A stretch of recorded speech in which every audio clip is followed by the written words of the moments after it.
So welcome to our last session, and this is about how to use Facebook group insights in order to grow your group and to learn more about the people using your group.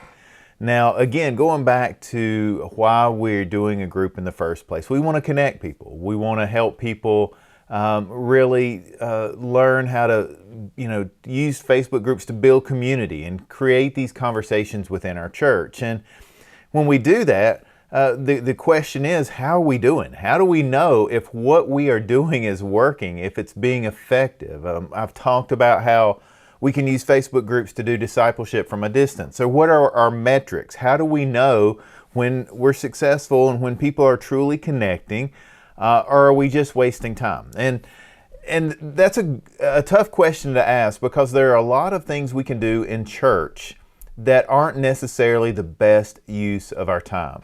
I'm going to be upfront. I believe Facebook groups are a good use of your time. I believe they can be effective, but there may be times you need to look at the insight so that you can either change how you're doing things, to maybe tweak things a little bit. Maybe something that you're doing that you thought was a great idea is not really working the way you expected. So you may need to back up and do things a little differently. That's where group insights can really help you. Have you ever really wondered about how your posts are doing? Again, that's where group insights can help. Have you wondered about the culture of your group? Who is posting the most? When are they posting? How are they contributing? Who's commenting? Those are all things you can find out from group insights. The larger your group is, the more important this is. Now, the caveat is, you have to have 50 people in your group before you can really take advantage of the group insights. Most of the features are limited until you hit 50 members, but once you hit 50 members in a group, that's when you really have full access to the reporting features here. I'll mention that really makes sense, because if you have a smaller group, right, if you only have it for your leadership team of 10 people, then you really don't need group insights as much. You know how the group is being effective and how it's being used. So that's really, I think, one of the reasons Facebook really starts turning on the insights at 50 people.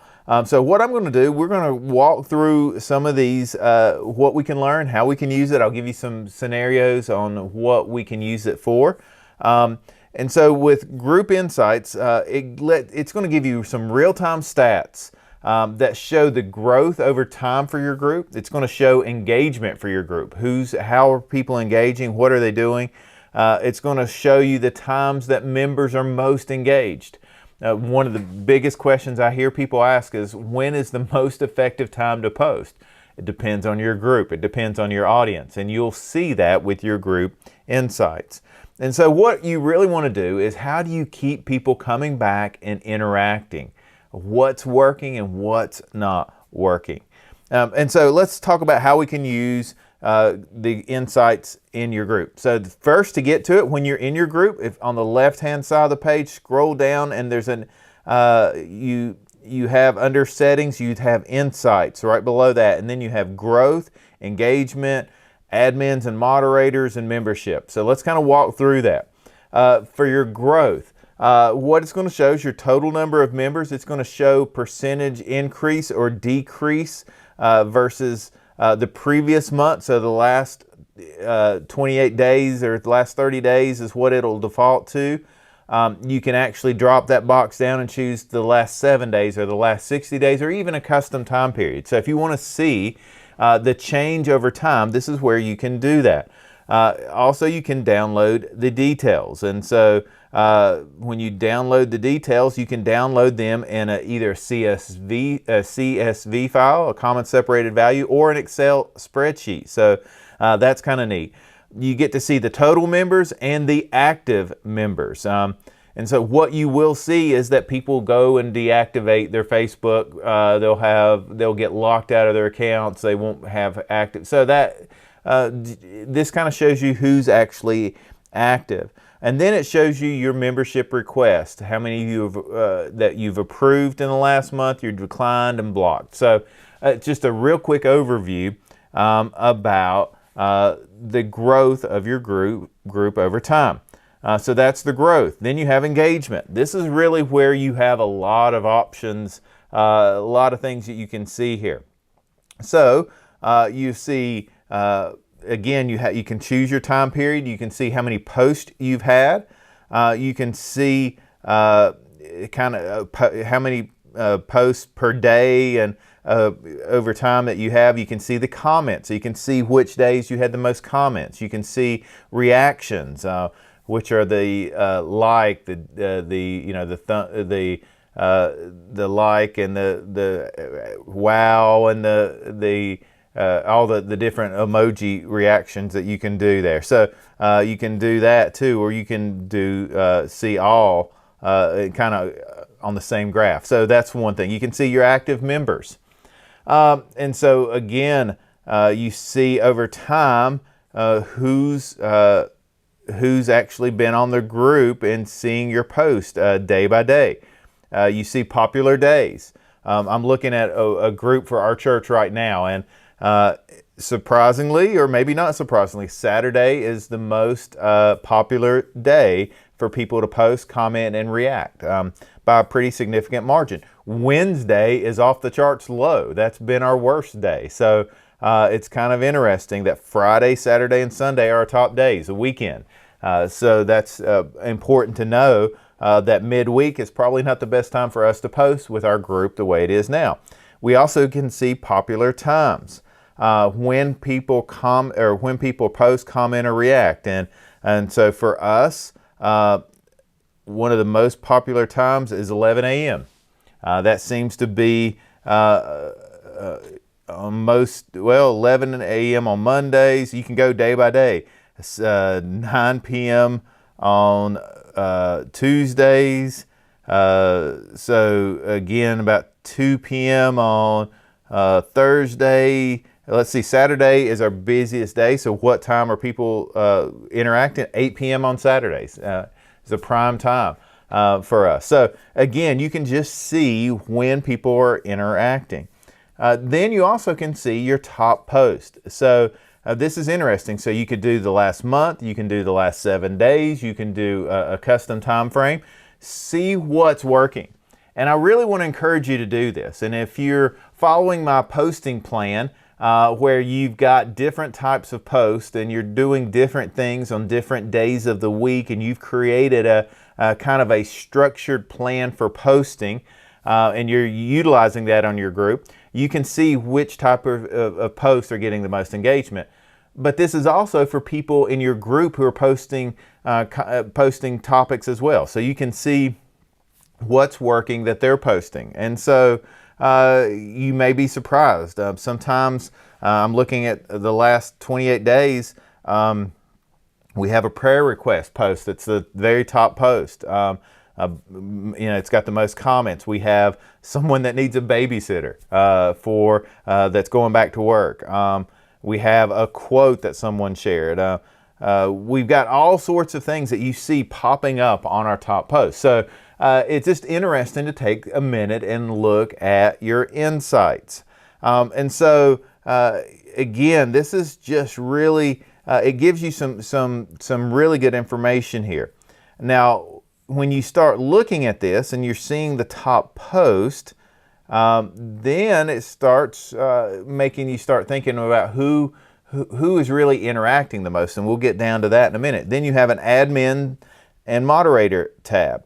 And so it just shows you can pull and see the posts that were approved, the posts that were declined, the member requests that were approved, the member requests that were declined, post, that declined or removed. So you can see what's been going on with your moderators. And for a big group, again, you may have 3 or 4 or even more moderators that are working the group. And so just to get on and say, okay, what's been going on? This gives you one kind of dashboard where you can see all the activity in your group. And so maybe, this is something you may want to do on a weekly basis just to stay connected, just to take 5 or 10 minutes just to look and say, okay, how is the group health? And that's really what you're doing. You're seeing, how is my group being healthy? And so you can do that on the admins and moderators tab. And then the membership. Now, what's interesting about this is you see your top contributors. Your top contributors. You're seeing who has posted the most, who's making the most comments, and who's given the most reactions. And so this is always for the last month, the last 28 days. And so you get to see your contributors here. You can see age and gender, countries, cities, all sorts of stuff here. You can download this again in Excel format. So you, again, here's how I would recommend you use some of this information. You have someone that's interacting on a daily, weekly basis that's just knocking it out of the park, getting good, creating good content, getting good interaction. They're interacting with other people. That's a good opportunity for you to come alongside that person and say, I recognize a gift in you. You're building community. You're using social media effectively. And so that's when you can ask them to come on board and be one of the moderators, one of the leaders in your group. You use them in order to grow the group even more. And when people take ownership in it, it's really effective. And so again, this Group Insights is just a great way to see very quickly who's active on your group. Now, you can do badges under settings, and you can turn on different badges for different, and that may be something you want to do just to show some recognition to people who are interacting. And so that's another option that you have. But this really is a way that you can kind of see, again, just how your group is doing. Is it really, is it healthy? Is this something that you want to, encourage more people to get part of? Is this, you're seeing what post types work well? And so I just really encourage you to take some time and dig around and see what you can find. I think when we take what we've learned, it gives us some information that we can then act on. We can start posting updates at a time when the group is most active. And so if you see just the natural ebb and flow of a week, that certain dates and times don't work well, then that's probably not a good time to post. You can also recognize your top contributors by sharing, hey, and thanking them publicly, saying, hey, I really want to reach out to Jennifer. I want to reach out and thank Mark, and just thank them for their contributions to the group. We really appreciate you being such a vital part of this group. Another thing you can do is really set some goals and say, okay, this is how many interactions we have now. We really want to get people more involved. We want to see more posts. We want to see a greater reach with our posts. So use your insights to track how you're doing over time. You can also just track how the group is growing over time. And so you don't want the group to be getting smaller. You want it to be growing so that you're getting more and more people involved and interacting inside of your church. So again, your Group Insights can do that. And so this just, again, it gives you data that you can then use to make informed decisions. And you can see if you're doing posts at certain times of the days they don't work, or you're constantly doing certain types of posts. Maybe you're doing a sermon recap and you're spending 5 hours every week editing a video and posting it, and then you look on Group Insights and you're not getting any really interaction with that post. People aren't liking it, they're not commenting on it, they're not even looking at it, and you're spending all this time. That's a good indication, hey, maybe we can do something else and use our time more effectively. I really don't want to see you waste time. I want to see you be more effective in what you are doing. And again, so much of what we do on social media, it's trial and error. And so I wish I could tell you, hey, if you follow these 3 steps, you're going to knock it out of the park every single time. Good content creators on social media, and whether it's YouTube, whether it's Facebook, they're going to tell you the secret is consistency. You post a lot, you post a lot of different things, you throw a lot of things up against the wall, and whatever sticks, that's what you keep going with and go back to. And that's really how you learn how to do social media.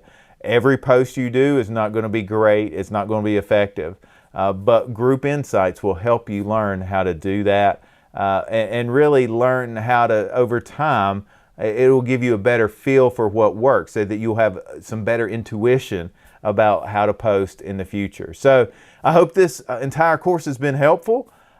This is really my goal, is just to get you using Facebook to try to create groups for maybe your leadership team. I think a church-wide group, again, is very, very important.